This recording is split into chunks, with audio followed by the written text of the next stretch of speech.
Salut à tous les amis, c'est Cyberlink pour la chaîne de la Team Raiders. Aujourd'hui on se retrouve avec Card Factor TV. Yo.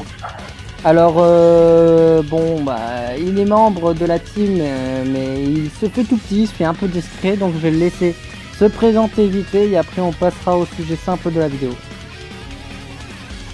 Alors donc salut tout le monde, donc du coup comme Cyberlink vient de le dire, donc moi c'est Card Factor TV, donc par rapport à ma chaîne, mon nom de joueur c'est plus Onisan dans tout ce qui est event, tout ça. Donc mon main deck actuellement c'est Zodiac Dogmatica, donc c'est le deck que je vais vous présenter aujourd'hui. Donc du coup avec Phantom Rage, le deck a gagné Zeus et Alpha, donc j'ai modifié un peu ma decklist pour entrer ces deux cartes. Et donc j'ai fait deux events avec ma decklist mise à jour, et j'ai fait X0 et X1, donc top 1, top 3, et du coup comme ça tourne bien, je vous la présente aujourd'hui. Donc ça, si vous voulez essayer de vous mettre au deck Zodiac qui est bien revenu actuellement dans la méthode, vous aurez je pense une bonne base. Donc voilà, donc comme il a dit un peu Card Factor TV, aujourd'hui grâce à ces résultats du tournoi qui nous a fait un peu plaisir, qui nous a fait hier, en plus c'était sur le tournoi de Yubel. Donc c'est pas le tournoi bien évidemment Winnobox qu'on a vu sur sa chaîne Twitch, mais plutôt sur un duel, un tournoi à part qui a lieu dans Discord. Et je pense que tu vas y participer encore au tournoi de ce week-end. Ah oui, je vais revenir, je prendrai peut-être un autre deck pour tester des trucs, mais ouais, je vais en refaire. Bah voilà, donc je sais pas s'il va le faire en live ou pas, mais moi pour ma part je vais participer quand même. Moi je vous présenterai sûrement ma decklist, pas avant le tournoi parce que sinon tout le monde forcément va le savoir, mais je présenterai sûrement ma decklist après le tournoi, tout dépendra quand même du résultat. Donc quoi qu'il arrive, la chaîne de Card Factor TV sera bien évidemment dans la description, ainsi que ma chaîne principale bien évidemment. Et puis voilà, let's go. Alors vas-y, je te laisse présenter la decklist.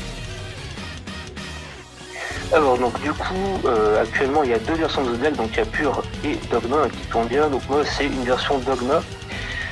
Donc le deck en lui-même c'est un deck, il y a quelques petits combos, mais c'est surtout du contrôle. Donc l'objectif ça va être de si possible first. Donc vous verrez aussi qu'il y a des cartes qui permettent de passer des boards. Mais l'objectif c'est vraiment de s'installer sur le board, de prendre le contrôle du board et de tuer l'adversaire en général en plusieurs tours. Donc il y a la possibilité de faire des OTK avec des cartes comme Fleur de Lys par exemple, mais le gameplay c'est vraiment de bloquer l'adversaire pendant 2-3 tours et de le tuer. Donc du coup, le deck en lui-même, on va avoir les deux engines, Zo et Dogma. Donc déjà, la engine Zo, donc c'est une engine anti-carte. Moi j'ai fait le choix de jouer 3 Blades, 3 Tails, 2 Ramram et un Rapture. Donc évidemment Rapture unité, c'est la folie du deck, donc c'est un one card combo. Donc je reviendrai dessus après rapidement. Ramram on va jouer x2 parce que si on s'en fait bannir une par exemple, ça peut être bien d'en avoir une autre. C'est une carte qui est plutôt raisonnable, qu'on peut foolish aussi avec Rapture, donc 2 c'est assez. On va jouer aussi 3 Blades, donc il y a des gens qui en jouent 2. Moi j'aime bien en jouer 3 parce que même si on n'a pas trop envie d'open trop de cartes de Legend Zodiac en même départ, si on n'a pas la one card combo avec Rapture ou Tenki qui permet de tuto un Zodiac et derrière on va chercher Rapture, il y a quand même le même combo avec Blade et Ramram, on fait l'effet de Blade, on discard Ramram en droit. Donc ouais, c'est pour ça que j'en joue 3, et du coup Tail qui est assez intéressant aussi, puisque un X6 Zodiac qui est équipé de 8 Tail, il va pouvoir bannir un monstre qu'il a combattu après le calcul du damage. Donc ça permet de bannir des cartes d'engine qui auraient des effets d'engrave par exemple. Ça peut aussi surprendre l'adversaire vu qu'on peut l'équiper en quick depuis la main ou le terrain. Donc pour gérer le battlefield c'est intéressant, parce que un des problèmes de Zodiac c'est qu'on n'a pas forcément une grande facilité à passer des gros bodies. Même si maintenant on a récupéré Zeus, c'est pas la spécialité des decks de mettre des gros bodies. Donc le petit combo du coup, c'est que avec Rapture, donc on norme Rapture, on va pouvoir fouish le Ramram. Du coup après on peut partir sur chaque anime, on reborn Ramram, on fait Dridan sur chaque anine, on va faire l'effet sur Ramoram, on va péter Ramoram. Le Ramoram il va reborn chaque anine. On fait Mortar sur Dridan, on équipe un matos de Pilgrave à chaque anine. Comme c'est pas one, chaque anime il refait son effet, on reborn Dridan, on a directement un one card Megaclops. Et c'est un des trucs intéressants avec le deck, c'est qu'en plus d'avoir une engine qui fait plein de choses facilement puisque c'est des one card Xyz, on a accès à Megaclops qui est plutôt fort dans la méta, puisque déjà c'est un body à 4000, il est inaffecté par les effets de monstres sauf ceux des Xyz et il peut être uniquement détruit en battle par des Xyz. Donc dans la méta actuelle ça veut dire que les decks Dragon Link, Infernoble et tout ce qui va être les engines Dogma comme Invoke Dogma et Buster Vader Dogma, ils ont pratiquement aucun out pour passer Megaclops, voire même en main deck. Et en plus de ça, il y a un petit effet qui permet de reborn un Xyz n'importe quel du grave pour en plus attacher une carte du terrain de l'adversaire à ce Xyz. Donc voilà, ça fait de la récursion un petit peu avec les Zodiacs, on peut reborn des Dridans, péter des cartes. Donc voilà, très bon monstre de contrôle qui, bon, ça fait quand même un body à 4000, un deck a besoin de body pour mettre un peu la pression en battle phase. Donc du coup avec ça, il y a une engine Dogmatica. L'intérêt de l'engine Dogmatica, c'est que ça donne du contrôle en T0. Si on open des mains qui sont pas ouf, on a quand même accès à des cartes puissantes comme Punishment. Punishment c'est du 1 pour 2 si on discard Entes. Donc l'intérêt aussi c'est que ça peut attirer des entraps pour résoudre des TTT, donc ça peut faire draw, ça peut spot la main adversaire sur une situation, parce qu'en général quand l'adversaire il voit Nadir par exemple, il va avoir tendance à faire tomber sa hache s'il en a une en main. Donc voilà, c'est une carte qui permet de rentrer des TTT, une engine qui permet de rentrer des TTT. Et ça donne en plus accès justement au Fleur de Lys. Donc Fleur de Lys c'est une carte qui est très intéressante parce que si on contrôle Ecclesia, on peut et qui est un monstre donc de l'extra qui est soit chez nous soit chez l'oppo, on peut l'aspect en quick et negate l'effet d'un monstre. Ça ne target pas, donc ça permet de gérer des cartes comme par exemple Dragoon. Et après du coup en battle il peut booster de 500 tous les dogmas qui sont sur notre terrain. Donc ça passe à 3000, à la prochaine battle ça passe à 3005, et pareil pour Ecclesia qui grossit aussi. Ça fait un body qui peut passer des monstres assez gros chez l'oppo. Donc du coup voilà. Donc du coup, ce qui est bien avec ce deck, c'est que maintenant qu'on a Zeus, pour revenir un peu sur Electra, comme la engine Zoo c'est du one card Xyz, on va très facilement pouvoir faire Zeus. Parce que du coup, si on va dans l'extra, donc on a Boarbo. Donc Boarbo il peut attaquer directement au pot.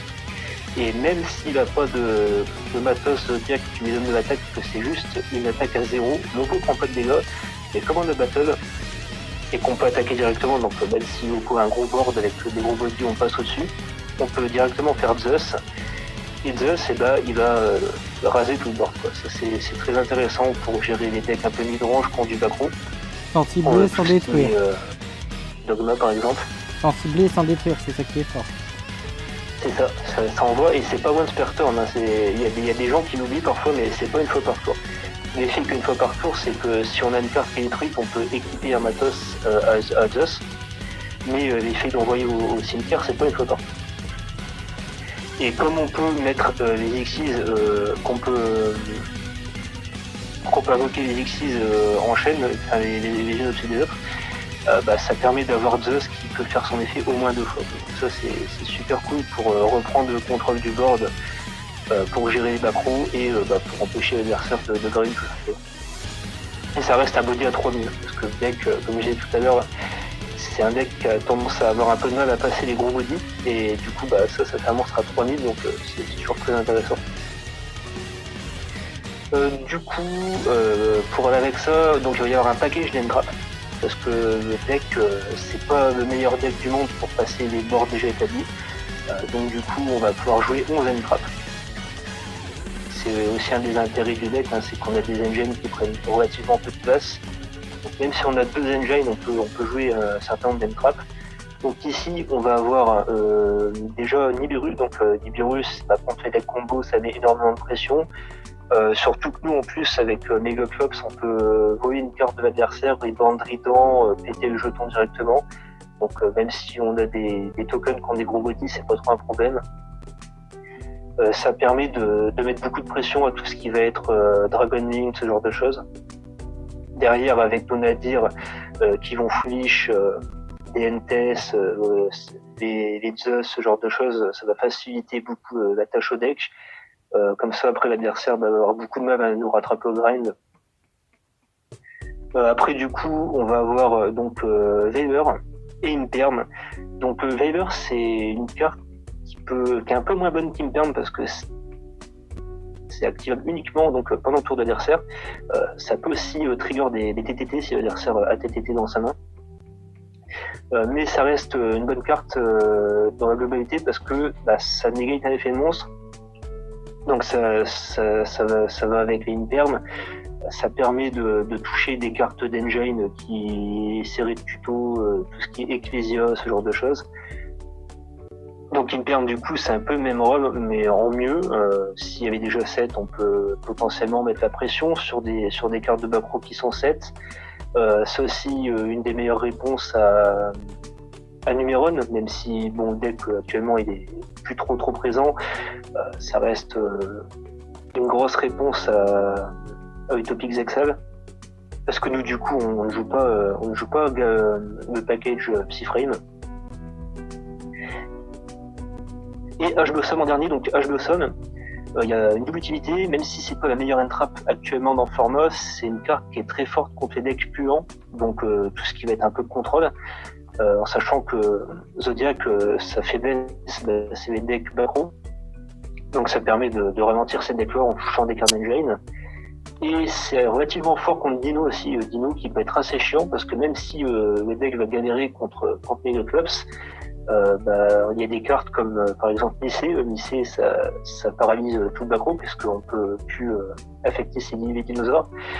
Ça bloque aussi tout ce qui est Imperm, Vaver, Nibiru. Donc du coup, double utilité pour H puisque ça va toucher par exemple Kill.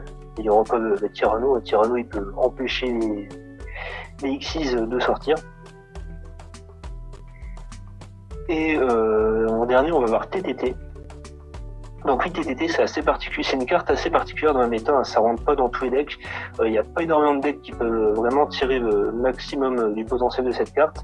Dans Zodiac, c'est assez intéressant parce que le deck prend Gamma et le deck prend H aussi. C'est une carte qui est forte contre ces deux entrappes. Parce que du coup, on a Blade. Si on open Blade et qu'on veut discard un draw 1 pour cycler un peu la main parce qu'on n'a pas Radpierre ou Tenki, l'adversaire va avoir tendance à vouloir Gamma. C'est un spot où on prend Gamma puisque du coup derrière, comme on n'a plus de body, on peut plus Xyz. Donc selon la situation, soit ça peut scout à main l'adversaire pour lui mettre la pression parce que derrière on a par exemple une Dogma, ou alors soit on va juste pouvoir draw pour essayer de toucher des cartes, tout ce qui est entrap, backrow, ce genre de choses pour ralentir la game et reprendre le contrôle. Et il y a aussi tout ce qui est Nadir par exemple qui va faire tomber souvent des cartes comme H, voire Droll. Ça pareil, TTT c'est une carte qui peut nous aider dans ces situations-là. Au début je jouais Desire mais finalement je trouve que cette carte est mieux si vous voulez jouer le deck parce que le problème de Desire c'est que ça va bannir 10 cartes et peut bannir des cartes importantes par exemple. Bannir 2 Ramram, c'est assez courant, alors que Ramram, si vous voulez faire le combo pour sortir Megaclops, on peut en avoir besoin, vous pouvez plus le faire si vous n'avez pas de Ramram, enfin en tout cas pas facilement. Et ça vous permet aussi de jouer un seul fleur de lys, parce que si vous jouez Desire, c'est mieux de jouer 2 fleurs de lys, dans cette situation-là, ça vous fait un slot en plus. Et en draw, du coup, on va aussi avoir Avarice. Donc Avarice, c'est une carte, je réfléchis dessus actuellement. Dans la globalité, c'est une bonne carte, hein, c'est très intéressant pour les grains. Ça peut renvoyer l'extra deck Zodiac dans l'extra en faisant draw 2. Donc sur les situations, on peut toucher des cartes dont on a besoin, des end-trap, nadir, ce genre de choses. Mais en même temps, c'est une brique en T0, parce que c'est une carte qu'on va jamais résoudre en T0. Et si on touche pas la NGA Enzo, qu'on a que du dogma, pareil, ça va être une brique aussi, parce que si on a que des dogmas en main, on va avoir des difficultés à avoir 5 monstres d'engrais. Donc voilà, c'est un peu 50-50. Vous pouvez la jouer si vous voulez tester le deck, et ensuite, au fur et à mesure des games, vous pourrez vous faire votre propre idée. Perso, je suis en train de réfléchir à ce que je vais la garder ou pas. C'est la carte qui a été la moins performante, en tout cas dans les events que j'ai fait. Et en dernier, Ice Dragon Prison. Donc Prison, c'est pas une carte qui est jouée dans toutes les DL. Moi j'ai fait chaud à mettre parce que ça renforce le contrôle si on part si on first en T0. Dans la méta, c'est une carte qui est très puissante. Parce que ça touche fortement dans l'endlink, ça touche aussi fortement Inferno Bomb. Inferno Bomb, on fait prison quand il y a l'Izod qui sort, ça peut assez rapidement stopper des boards. C'est fort contre Prankid aussi, un Prankid qui revient en force. Dans les Mirrors contre Zodiac, pareil, c'est une carte qui est excellente. Et c'est aussi pour ça qu'il y en a une troisième en side. Si on side, qu'on sait qu'on va first contre des decks qui vont voir Bosgon comme Dino par exemple, pareil, ça permet d'impacter fortement le board. Donc voilà un peu pour ADL. Après l'extra, c'est assez classique. On a tout le package Zodiac avec Zeus, Megaclops. Après le reste, c'est des targets. C'est des targets pour Nadir. On va avoir les 2 NTS pour péter les cartes, ça permet notamment de gérer le back row. Surtout si on Gosgon, ça permet de mettre directement de la pression, et Omega qui peut recycler des cartes, notamment des NTS par exemple. Si on n'a pas les avarices en main, on peut renvoyer certains monstres d'Engine dans l'extra. Et en dernier, oui, le Titanic Lad. Titanic Lad, ça fait un petit combo juste avec Nadir. On fait Nadir en T0, si on est en T0, Nadir, on folish Titanic Lad, on tuto Ecclesia, on se paye Ecclesia va chercher Punishment, et à main phase, Titanic Lad, il va chercher le Fleur de Lys, donc ça nous fait du 1 pour 2, quoi. On a directement 2 cartes qui vont permettre d'interagir avec l'adversaire à partir d'une seule. Donc après, du coup, le side, donc le deck est déjà très bon en Go First. Donc le side, il va être très orienté Gosgon. Donc déjà, on va avoir Alpha. Alpha, c'est une carte qui est très gratuite dans le deck. Si vous jouez pur, vous pouvez essayer de la mettre en main deck. Ici, du coup, comme on joue du dogma, ça a beaucoup moins de sens. En main deck, on la met en side. C'est une free play si l'adversaire a plus d'attaque parmi ses monstres que les nôtres. C'est une carte qu'on peut assez facilement invoquer en Gosgon, parce que nos Zodiacs, ils vont souvent avoir 0 d'attaque, ou en général, ils ont un maximum 1006 quand on va Gosgon. Donc c'est une carte qui est très facile à invoquer, même si on a déjà des bodies sur le board. On peut bait des negates. Derrière son effet, c'est pas un quick, mais ça reste fort puisque ça ne target pas, donc ça permet de gérer des cartes comme Dragoon. On va pouvoir bounce X monstres bêtes qu'on contrôle pour bounce autant de cartes de l'oppo. Donc même si on n'a que lui, ça permet de bounce une carte, et du coup ça gère directement tout ce qui est Dragoon, qui peut mettre beaucoup de pression deck, parce que c'est un gros body qui peut pas être target avec une negate polyvalente. Donc dans la même optique, on a Pankra. Pankra, c'est plus dans les match-up backrow et midrange. Ça fait une spé qui peut péter le backrow parce qu'alpha, ça gère que les monstres. Après, on a Drog. Donc Drog, ça rentre si on est contre tout ce qui est Dragon Week, Dogma, Invoke, ce genre de deck. Ça, c'est une carte, on sait qu'on va Gosgon, on la rentre. Ça peut assez rapidement stopper des boards. Et derrière, du coup, on a de quoi passer avec tout ce qui est alpha, ce genre de cartes. On a aussi tout ce qui va être Pet NP. Donc là, on va rentrer Lightning Storm, Plumeau, Cyclone, Red Reboot. Donc selon les match-up, il va y avoir des utilités un peu différentes. Lightning Storm, c'est une carte qui peut mettre un peu plus de pression au deck midrange, puisque vous pouvez péter tous les monstres en position d'attaque ou tout backrow selon les situations.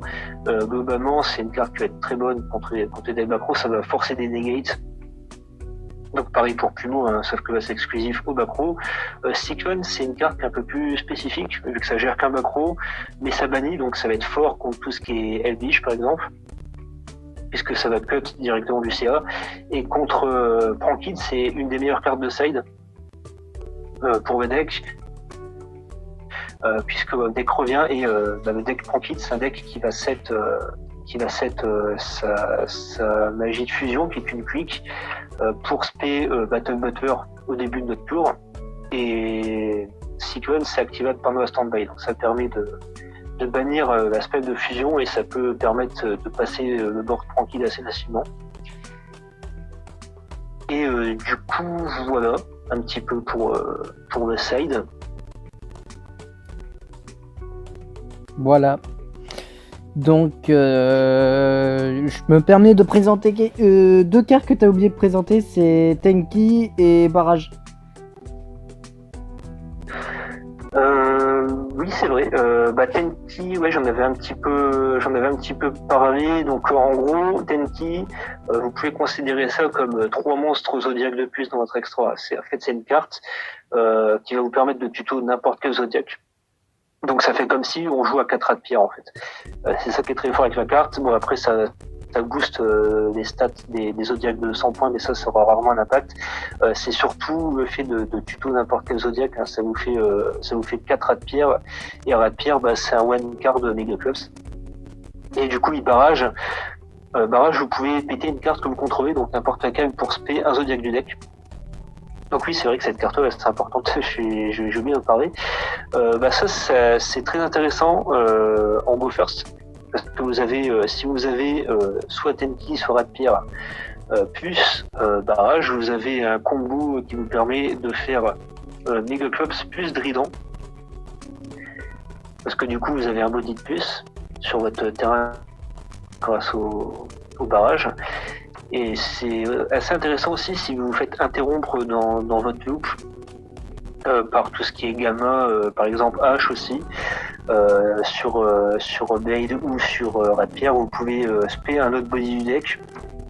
Et en Go Second, pareil, si vous avez des negates, que vous arrivez à les bait, vous avez votre barrage en main, vous pouvez sortir le PT lui-même pour spé du deck, et derrière vous avez de quoi partir sur Zeus qui le board. Donc très fort dans les deux sens.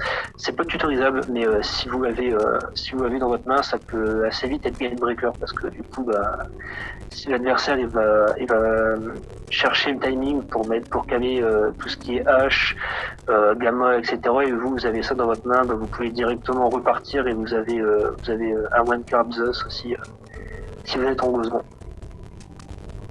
Donc du coup, un peu pour les deux cartes. Voilà, donc on a présenté maintenant la decklist, d'accord? Donc voilà, si jamais vous avez des questions sur la decklist ou des idées de combo ou quoi que ce soit, c'est comme vous pouvez les poser en commentaire. Et puis si jamais au cas où il y a des avis constructifs, je le dis à chaque fois au cas où,